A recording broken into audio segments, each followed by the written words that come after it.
Untuk adik-adik selanjutnya yang ingin daftar ke Poltekim, saran saya untuk belajar dengan serius, fokus dan tetap berdoa, mempersiapkan seperti latihan TKD-nya, fokus. Seorang calon taruna maupun taruni itu diharuskan berkewarganegaraan Indonesia dengan pendidikan SMA sederajat. Kemudian ada patokan tinggi badannya untuk pria itu.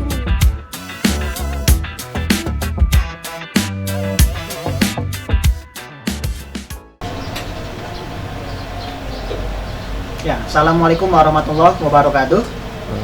Sahabat Mido dimanapun berada, kembali kita di The Voice bersama saya Ustaz Bajar Kamsah. The Voice adalah podcastnya Imigrasi Sukabumi. Nah, sekarang menarik karena kita akan berbincang dengan taruna dan taruni yang nampaknya usianya masih seumuran dengan saya kayaknya. Nanti kita akan membahas sesuatu yang sangat menarik, apalagi bagi sahabat Mido yang tertarik juga untuk masuk ke Politeknik Imigrasi. Namun sebelumnya kita sudah kedatangan dua tamu spesial. Silakan mungkin diperkenalkan abang atau mbaknya, mungkin dari abangnya dulu silakan. Izin memperkenalkan diri, Taruna tingkat 4 Politeknik Imigrasi, nama Oki Sabestian, NRT 2017.264.1.02, Prodi Administrasi Keimigrasian. Siap, terima kasih. Lengkap banget ya. Itu apa, Mas Oki ya, tadi sudah memperkenalkan namanya. Silakan mbak. Izin memperkenalkan diri, taruni muda Politeknik Imigrasi, nama Devi Betari Laksmi, NRT 2019.1809.202 dari Prodi Administrasi Keimigrasian. Oke, siap. Terima kasih banyak Mbak dan Masnya. Mungkin sekarang kita santai aja gitu. Siap. Ya. Tadi sudah diperkenalkan Mas Oki dan Mbak Devi. Asal alamatnya mungkin mau sampaikan tadi, Mas dari mana dan Mbak ini dari mana asalnya? Untuk saya sendiri asalnya dari Jakarta Selatan. Dan dari Devinya? Saya dari Cianjur. Oh, Cianjur ya, masih dekat dengan Sukabumi sebetulnya. Nah Mbak, Mas, ini kan banyak sekali pertanyaan muncul di anak-anak muda Sukabumi bahkan juga Indonesia. Sebetulnya apa sih itu Poltekim dan apa alasan Mbak dan Mas dulu mungkin daftar ke Poltekim itu? Nah, saya coba menjawab. Untuk Poltekim itu awal berdirinya pada tahun 1962. Itu awalnya Akademi Imigrasi. Setelah berjalan sampai tahun 1976 sampai 1999 itu diberhentikan. Kemudian aktif kembali tahun 1999. Setelah tahun 2016 ada peningkatan status menjadi Poltekim dari Akademi Imigrasi menjadi Politeknik Imigrasi. Oh, jadi ada perubahan ya dari Akademi Imigrasi ke Menjadi Politeknik Imigrasi. Perbedaannya apa tuh antara Akademi Imigrasi dengan Politeknik Imigrasi? Mungkin dari waktu itu. Kalau Politeknik Imigrasi sendiri itu mereka lebih fokus kepada adanya penambahan program studi. Kalau dulu pada saat zaman Akademi Imigrasi mungkin hanya ada satu program studi, namun sekarang di Politeknik Imigrasi terdapat 3 program studi. Yang pertama adalah Hukum Keimigrasian, kemudian yang kedua ada Administrasi Keimigrasian, dan yang terakhir Manajemen Teknologi Keimigrasian. Ada juga perubahan dari lulusan D3 menjadi D4. Jadi sekarang itu untuk lulusan Politeknik Imigrasi sudah akan menyandang gelar Sarjana Terapan Keimigrasian. D4 itu ya? Iya, Pak. Alasan Mas dan Mbak dulu masuk Poltekim apa? Motivasinya mungkin bisa dibagi-bagi sahabat Mido semuanya. Kalau saya sendiri alasan utamanya untuk kemudahan mencari kerja sih. Soalnya setelah lulus dari Poltekim langsung mendapat penempatan. Jadi nggak repot-repot lagi lah nyari usah kerja. nyari lagi kerjaan gitu ya. Kalau alasan saya seperti itu. Oke, mungkin banyak Kalau saya lebih kepada jadi kebanggaan keluarga saja, Pak. motivasinya itu ya, bisa berbakti kepada negara yang melalui keimigrasian, tentunya bidang keimigrasian. Nah, terkait Poltekim sendiri ini kan ada beberapa program studi. Sekarang sedang menjalani program studi apa nih Mbak atau Mas? Kalau saya sendiri, saya sebagai taruna tingkat 4 atau di perkuliahan itu tingkat akhir semester ya? akhir. Untuk saya sendiri program studi administrasi keimigrasian. Saya juga sama program administrasi keimigrasian. Satu program studi ya, tapi beda angkatan gitu. Beda ya? angkatan. Beda angkatan. Kalau yang bedain biasanya dari chevronnya ini. Chevron ini ya, itu Kalau 4 ini 2. Itu yang membedakan angkatan. Oke. Nah, sahabat Mido, kita masih di acara The Voice. Tadi kita sudah perkenalan dengan taruna dan taruni yang saat ini masih menempuh pendidikan di Poltekim, Politeknik Imigrasi.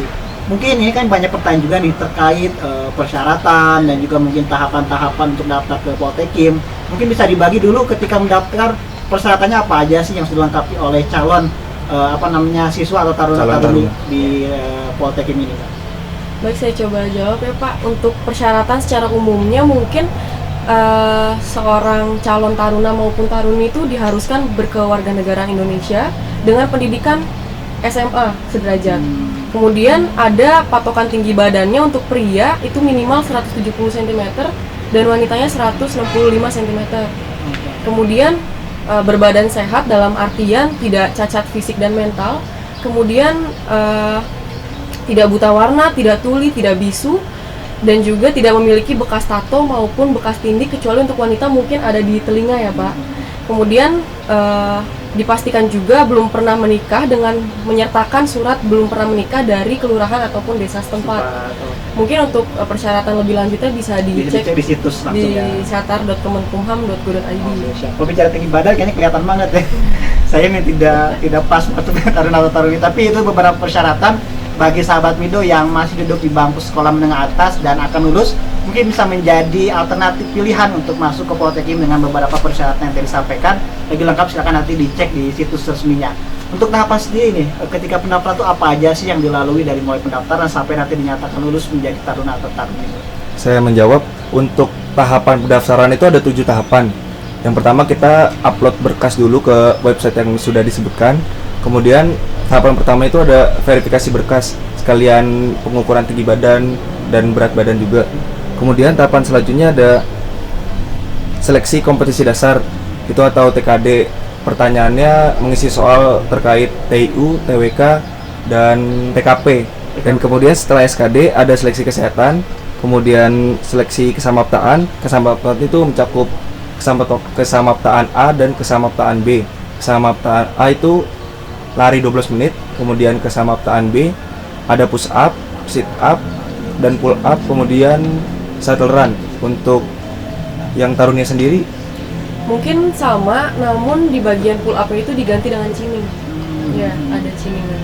kemudian setelah kesamaptaan ada seleksi tulis psikotes, kemudian ada wawancara psikotes. Setelah tes terakhirnya ada seleksi wawancara pengamatan fisik dan keterampilan. Biasanya dari calon taruna itu menampilkan bakat dan pengamatan fisik dari penguji. Waktu itu nampilin bakat apa Mas? Kalau saya sendiri nampilin bakat sepak bola. Sepak bola, apa banyak? Saya pidato bahasa Inggris dan menyanyi Pak. Dari tahapan sekian banyak itu, kira-kira apa sih yang paling sulit yang dulu dialami ketika proses pendaftaran menjadi taruna-taruni di Poltekim? Kalau saya menjawab, kalau untuk saya sendiri yang paling sulit itu ada tahapan TKD, kemudian di fisik. Kalau di fisik kan latihannya nggak bisa sebulan 2 bulan, untuk lari kan harus biasa. Jadi latihannya minimal 6 bulan lah untuk latihan fisik. Terbiasa gitu ya. Kalau untuk saya juga sama, saya di bagian TKD Pak, dan juga mungkin di tes akhir ya, di wawancara pengamatan fisik. Gitu. Kalau misalkan ingin berikan pesan atau mungkin berbagi pengalaman kepada yang ingin masuk nih, kira-kira tips apa yang bisa dibagi bagi sahabat Mido yang mungkin ingin daftar nanti di Poltekim?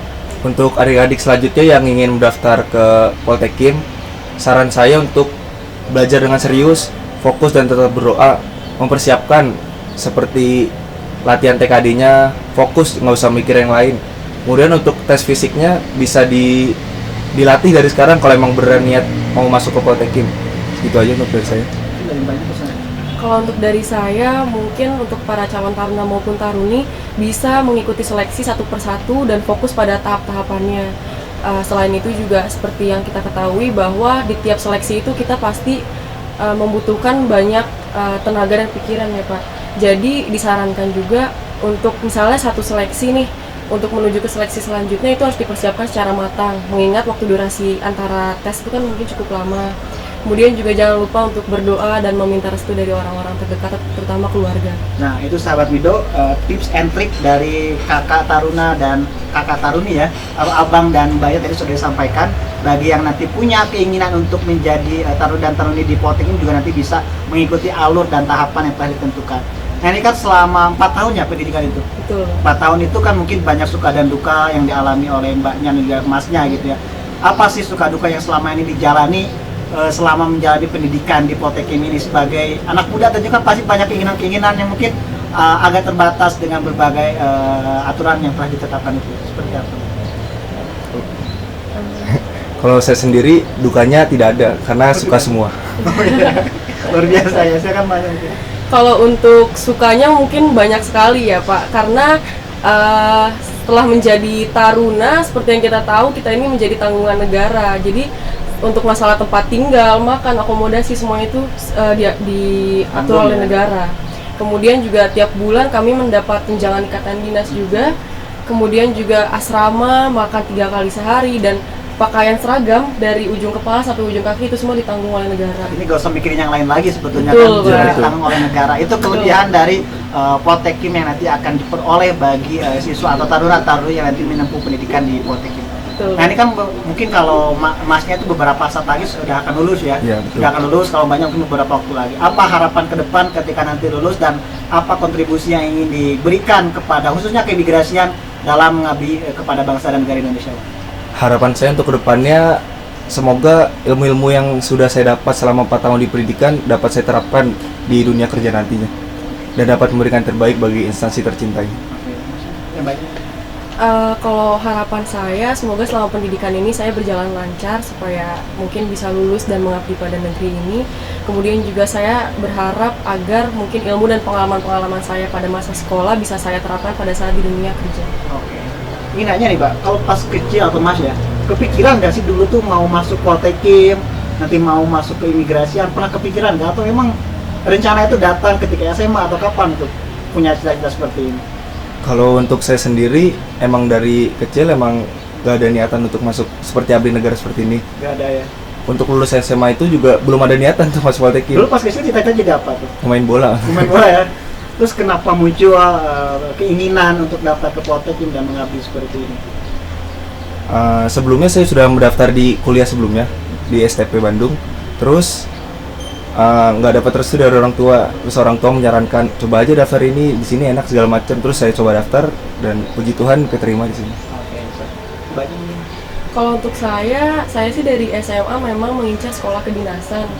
Tapi waktu itu ceritanya saya lagi lihat di explore Instagram, mungkin ada seorang taruni yang mengupload foto menggunakan seragam dan saya rasa saya ingin menjadi seperti dia. Oke, jadi perempuan juga bisa Iya, mengabdi ya, siap. bisa mengabdi. Jangan sampai ada mindset perempuan tidak bisa mengabdi bagi Betul. negara. Jadi bagi para perempuan, sahabat Mido dimanapun berada, yang punya keinginan sama dengan Mbak Devi ini nanti bisa mengikuti jejak beliau dan bisa mengikuti tahapan yang ada untuk daftar di Poltekim. Terima kasih banyak Mas dan Mbak sudah berbagi bersama kita Boleh, Mas, di sama-sama. The Voice. Berarti kalau sekarang pendidikan pandemi seperti apa perjalanannya? Untuk pendidikan saat ini dijalani online, Mbak. Online ya? Kelas online melalui Zoom meeting. Oh, sama Mbak Devi? Ya, keseluruhannya dari. Oke, karena pendidikan ini sangat terpengaruh pandemi ya. Itu mungkin sahabat Mido, terima kasih banyak sekali lagi sudah berbagi. terima kasih, Pak. Semoga sukses dan lancar hingga akhir pendidikan nanti dan bisa mengabdi bagi bangsa dan negara. Saya Ustaz Batiar Kamsah dan Mas Oki dan Mbak Devi mohon undur diri, kita kembali di The Voice berikutnya. Sekian, wassalamualaikum warahmatullahi wabarakatuh.